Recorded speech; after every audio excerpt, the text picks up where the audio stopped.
आइए न्याय दर्शन के स्वाध्याय के क्रम में अभी हम दूसरे सूत्र पर चर्चा कर रहे हैं। सूत्र है दुख जन्म प्रवृत्ति दोष मिथ्या जाना मुत्तरोत्तरा पाए तदनंतरा पाया दप वर्ग। दुख जन्म प्रवृत्ति दोष और मिथ्या ज्ञान के उत्तर उत्तर के अगले अगले के नष्ट हो जाने पर उसके अनंतर के अव्यवहित पूर्व के नाश हो जाने से अपवर्ग अर्थात मोक्ष होता है।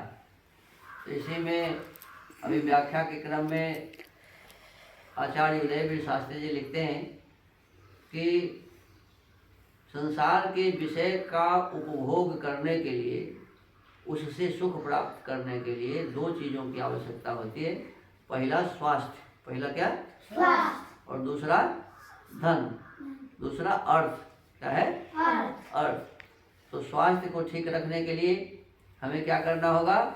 समय पर रात्रि में सोना होगा, समय पर जगना होगा, है ना? तो ये निद्रा। फिर कहते हैं ब्रह्मचर्य का पालन, ब्रह्मचर्य का पालन करना होगा और जो उचित वस्तु है वही खाना पड़ेगा। स्वास्थ्य को ठीक करने के लिए भोजन, निद्रा और ब्रह्मचर्य, इसकी बड़ी आवश्यकता है। और ब्रह्मचर्य को ठीक रखने के लिए आसन, व्यायाम, प्राणायाम, ये सब की बड़ी आवश्यकता है। नियम से जीवन में रहना। तो हमको आपको विशेष प्रकार से अपने स्वास्थ्य का ध्यान रखना चाहिए, क्योंकि आलसी व्यक्ति अपना स्वास्थ्य ठीक नहीं रख सकता। आलसी व्यक्ति का जीवन अच्छा नहीं होता है। अंदर और बाहर दोनों प्रकार के तप व श्रम आदि की अपेक्षा रहती है, जिसे स्वभाव सुलभ आलसी जीवन पूरा नहीं कर पाता। जो आलसी होता है न अपने भीतर के व्यवहार को ठीक कर पाता, न बाहरी व्यवहार को ठीक कर पाता।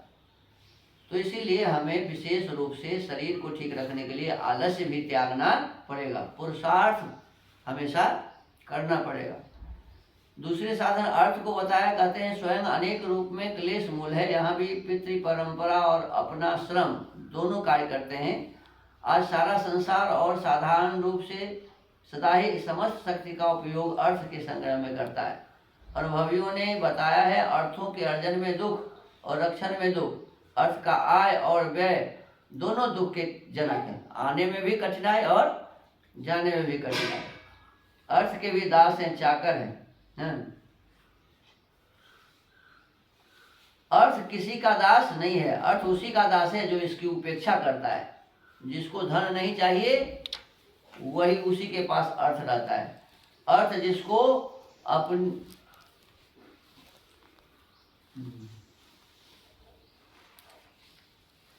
अपनी ओर आकृष्ट न कर सके उसी को ज्ञानवान समझना चाहिए। अर्थ जिसको अपनी ओर न खींच सके उसी को क्या समझना चाहिए? ज्ञानवान समझना चाहिए, उसी को ज्ञानवान समझना चाहिए। फलतः इसमें एक महाभारत का श्लोक लिखा है कि आत्मज्ञानम समारंभस तितिक्षा धर्म नित्यता यमर्था नापकर्षन्ति स वै पंडित। जिसको माने किसी भी प्रकार का लोभ अपने तरफ आकर्षित न कर सके, धर्म से विचलित न कर सके, जिसको आत्मा और परमात्मा का यथार्थ ज्ञान, जो आलस्य को छोड़कर सदा उद्योगी, धर्म का नित्य सेवन है, जिसको कोई भी पदार्थ धर्म से खींचकर अधर्म में प्रवृत्त न कर सके, वह पंडित कहलाता है। तो हमको आपको जब इस प्रकार के विचारों को अपने जीवन में धारण करने का अवसर मिलेगा कि कोई भी पदार्थ हमें लोभ, किसी भी प्रकार का लोभ हमें धर्म से अलग न कर सके, तो कहते हैं फलतः आकृष्ट अति कष्ट साध्य क्षणिक वैश्विक सुख को हे समझ शाश्वत कल्याण प्राप्ति की भावना से आत्मादि के साक्षात तत्व ज्ञान के लिए प्रयत्नशील होना मानव जीवन का उद्देश्य है। ये सुंदर जीवन मिला है। मनुष्य का जीवन खाली सोने के लिए, खाने पीने के लिए नहीं मिला है, खाओ पियो और मौज करो इसके लिए नहीं मिला। ये जीवन हमें क्यों मिला? तो इसमें लिखा है कि आत्मा का साक्षात्कार करने के लिए, परमात्मा का साक्षात्कार करने के लिए, तत्व ज्ञान को जानने के लिए, समझने के लिए, इसके लिए प्रयत्न करने के लिए, मेहनत करने के लिए, पुरुषार्थ करने के लिए ये मानव जीवन प्राप्त हुआ है। उसकी पूर्ति के लिए इस शास्त्र का प्रारंभ किया गया है। किस शास्त्र का? न्याय शास्त्र। न्याय दर्शन का प्रारंभ किसके लिए किया गया है? मनुष्य के जीवन को सफल बनाने के लिए। पदार्थ का उपादान 3 स्तरों में शास्त्र करता है: उद्देश्य, लक्षण और परीक्षा। केवल नाम लेकर पदार्थ का निर्देश कर देना उद्देश्य है। ध्यान दो, केवल नाम लेकर पदार्थ का निर्देश कर देना, ये इसको क्या कहते हैं? उद्देश्य। कि फलना सामान है, ऐसा कह दिया। सोना है, चांदी है, पैसा है, अबरख है, रुपया है, घर है, मकान है, जमीन है, ये हुआ शब्द। क्या हुआ? तो कहते हैं नाम लेकर पदार्थ का निर्देश कर देना उद्देश्य। और उद्देश्य पदार्थ को अन्य पदार्थों से पृथक व भिन्न रूप में स्पष्ट कर देने वाला धर्म जो है वो लक्षण कहता है। कौन पदार्थ कैसा है, किस पदार्थ के प्राप्त करने से क्या लाभ होने वाला है, इसको बिल्कुल स्पष्ट कर देना क्या है जी?